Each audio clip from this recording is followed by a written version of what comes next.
Hello and good afternoon viewers, कैसे हैं आप लोग। स्वागत है आपका शेयर बाजार ज्ञान की एक और वीडियो में। और आज की इस वीडियो में हम बात करने वाले दो कंपनीज के बारे में, पावर ग्रिड के बारे में और टाटा पावर कंपनी के बारे में।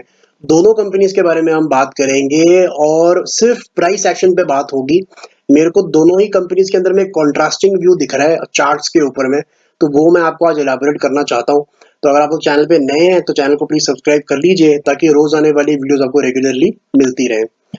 अब देखिए, पावर ग्रिड और टाटा पावर दोनों ही शेयर्स जो हैं इस साल अच्छा परफॉर्म किया है। टाटा पावर की बात करें तो लगभग 68% का मूव ऑलरेडी कंपनी दे चुकी है एक साल के अंदर में। पावर ग्रिड में उतने रिटर्न्स नहीं बने हैं, लेकिन फिर भी कंपनी काफी अच्छी लग रही है चार्ट्स के ऊपर में। तो इस वीडियो में मेरे को जो इंटरेस्टिंग चीज लग रही है, पहले तो वीकली चार्ट्स पे डिस्कस करूंगा मैं दोनों ही शेयर आपके साथ में, और फिर डेली चार्ट्स पे चलेंगे। सबसे पहली चीज जो पॉजिटिव है पावर ग्रिड के अंदर में, पहली बात तो आपको ये समझना पड़ेगा कि पावर ग्रिड निफ्टी का शेयर है। और निफ्टी में जिस तरीके की वीकनेस देखने को मिली है, उस अमाउंट की वीकनेस पावर ग्रिड के अंदर देखने को बिल्कुल भी नहीं मिली है। अगर आप इस हफ्ते का ट्रेड देखोगे, जहां पे निफ्टी ऑलमोस्ट अपने पिछले हफ्ते के लो पे क्लोज हुआ है, ऑलमोस्ट 484, 17,484 वाज द निफ्टी लो पिछले हफ्ते का, और इस हफ्ते 17,530, मतलब 60 पॉइंट ऊपर बंद हुआ है। लेकिन पावर ग्रिड की अगर आप वीकली कैंडल देखोगे तो इसने अपने पिछले कम से कम 4-5 हफ्ते की कंसोलिडेशन को एक ही हफ्ते में पार कर दिया है। सो ये एक बुलिश चीज है पावर ग्रिड के अंदर में।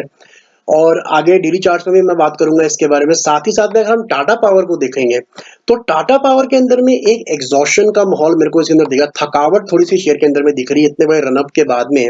अगर आप इस हफ्ते की कैंडल को देखोगे तो ऑलमोस्ट सिमिलर टू निफ्टी अपने पिछले हफ्ते के लो के पास बंद हुआ है। टाटा पावर के पिछले हफ्ते का लो अराउंड 235 का है, और इस हफ्ते का जो क्लोजिंग है वो 236.30 पे आई है। मैं आपको आगे ये भी बताऊंगा कि दोनों शेयर को चलने के लिए कौन से लेवल्स को पार करना पड़ेगा। तो टाटा पावर ऐसा लग रहा है कि निफ्टी का शेयर है, जहां पे इसके मूवमेंट निफ्टी से काफी सिमिलर है। अपने पिछले हफ्ते के लो के पास में ये शेयर बंद हुआ है, जैसा कि निफ्टी बंद हुआ है। लेकिन पावर ग्रिड बिल्कुल उल्टी चाल यहाँ पे दिखा रहा है आपको। अब मैं आपको इसके अंदर में डेली चार्ट दिखाना चाहता हूँ, और डेली चार्ट में ना दोनों ही शेयर्स काफी इंटरेस्टिंग है, और पोटेंशियल दोनों में है चलने का। लेकिन एक बड़ा अजीब सा डिफरेंस है, वो क्या है वो मैं आपको बताता हूँ। अब डेली चार्ट पे मैं शिफ्ट हो गया हूँ। अब देखिए, इसके अंदर में इंपॉर्टेंट क्या है। सबसे पहली चीज, जब भी मैं डेली चार्ट्स में देख रहा हूँ तो जो दो एवरेजेस मैंने यूज करी है दोनों ही चार्ट्स के अंदर में, ब्लैक वाली is the 200 daily moving average, and red वाली इज द 20 मूविंग एवरेज। एक शॉर्ट टर्म एवरेज और एक लॉन्ग टर्म एवरेज दोनों ही चार्ट्स के अंदर में। ये पावर ग्रिड का चार्ट है और ये टाटा पावर का चार्ट है। दोनों ही चार्ट्स के अंदर अच्छी चीज क्या है कि ये दोनों एवरेजेस बहुत ही पास में है एक दूसरे के, बहुत ही पास में। और मैंने हमेशा अपनी वीडियोस में ये बात बताई है कि जब भी ये दो एवरेजेस एक दूसरे के पास बनी रहेंगी, वहीं से एक नया ट्रेंड जो है वो स्टॉक दिखाता है। आप पास में भी देख सकते हो, चार्ट्स को बड़ा करके भी आप देख सकते हो कि जब भी ये दो एवरेज एक दूसरे के पास में है, गैप कम है, तो वहीं से एक नया ट्रेंड बनता है, जैसे कि आपको यहाँ पे दिख रहा है। You can see how the gap is less, and वहीं से एक एक्सपेंशन आता है। जब भी गैप बड़ा हो जाएगा, वहां से एक ट्रेंड रिवर्सल देखने को मिलता है, राइट। तो पावर ग्रिड के अंदर में भी ये सिचुएशन है, और टाटा पावर के अंदर में भी ये सिचुएशन है कि गैप बहुत ज्यादा ही छोटा है और यहाँ से एक ट्रेंड बन सकता है। लेकिन टाटा पावर में अब क्या होना पड़ेगा, अगर ट्रेंड यहाँ से बनना है तो जो कल का हाई है दैट इज 247.75। 247.75 जब तक टाटा पावर नहीं निकाल देता, इसके अंदर में नई मूव नहीं आने वाली। Because it is very important for the stock to cross its red candle high. कभी भी कोई शेयर को अगर चलना है इस लेवल से, तो अपने रेड कैंडल के हाई को एलिमिनेट करना पड़ेगा। सेम टाइम पे अगर हम पावर ग्रिड को देखेंगे, पावर ग्रिड भी कल रेड कैंडल बनाया है, लेकिन आप अगर देखोगे तो जिस तरीके से निफ्टी गिरा है, पावर ग्रिड में नीचे से दोबारा से बाइंग हल्की सी आई है। और पावर ग्रिड को यहाँ से चलने के लिए खाली जो हाई निकालना है दैट इज 238.45। स्टॉक चल रहा है 235.65, मतलब सिर्फ 1%। अगर यहाँ से पावर ग्रिड 1% चल गया और इसने क्लोजिंग दे दिया अबव 238.45, तो मेरे को कोई डाउट नहीं है कि अपना जो इसने ऑल टाइम हाई लेवल है 250 का के करीब जो बनाया था, उसको ये निकाल देगा। ये जो 250 का लेवल है ये आपको निकलता हुआ दिखेगा पावर ग्रिड में। वंस इट क्लोजेस अबव 238, 239 की क्लोजिंग आप लेके चलो, जो यहाँ से सिर्फ 1-1.5% दूर है। और टाटा पावर को यहाँ से चलने के लिए 236 पे है, 247.75 निकालना पड़ेगा, जो कि यहाँ से ऑलमोस्ट 4% दूर है।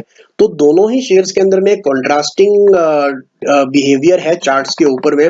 और टाटा पावर के मामले में मैं ये बोलूंगा कि जो मेक और ब्रेक लेवल है टाटा पावर के लिए वो है 231।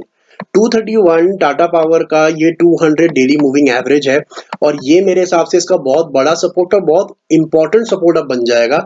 अगर इसने 231 निकाल दिया नीचे की तरफ तो आपको इसके अंदर एक फॉल देखने को मिलेगा टाटा पावर के अंदर में, जो इसको लगभग 200 रुपए के करीब दोबारा से ले जाएगा। और पावर ग्रिड का बहुत बढ़िया सपोर्ट जो है अराउंड 230 लेवल्स के करीब है, जो कि यहाँ से 1-2% दूर है। सो क्लियरली मेरे मायने में पावर ग्रिड, दोनों ही पावर शेयर्स को जब हम कंपेयर करेंगे तो पावर ग्रिड बहुत ज्यादा स्ट्रांग है अपने डेली चार्ट्स पे। अब प्रॉब्लम खाली ये है कि ये निफ्टी का शेयर है और निफ्टी के अंदर एक वीकनेस देखने को मिली है, लेकिन अगर निफ्टी यहाँ से कंसोलिडेट करता है, बहुत ज्यादा नहीं गिरता है, तो पावर ग्रिड आउट परफॉर्म करने वाला है पूरे पावर सेक्टर के अंदर में। ऊपर की तरफ पावर ग्रिड 250 रुपए निकाल देगा अगर 239 इसने क्रॉस कर लिया। टाटा पावर मुझे थोड़ा सा नाजुक लग रहा है, अगर 231 नीचे की तरफ इसने क्लोजिंग दे दिया तो फिर आपको 200 के करीब जाते हुए दिखेगा। So in Power Grid versus Tata Power, definitely Power Grid at this moment, Nifty का स्टॉक होने के बावजूद भी, बिकॉज निफ्टी का ओवरऑल जो स्ट्रक्चर है वो वीक है। तो दोस्तों ये था मेरा analysis on Tata Power and Power Grid. I hope आपको वीडियो समझ में आ गई होगी। कोई सवाल है तो आप कमेंट सेक्शन में अपना डाल सकते हैं। मैं मिलूंगा आपसे अपनी अगली वीडियो में, तब तक आप अपना ख्याल रखें and all the best guys.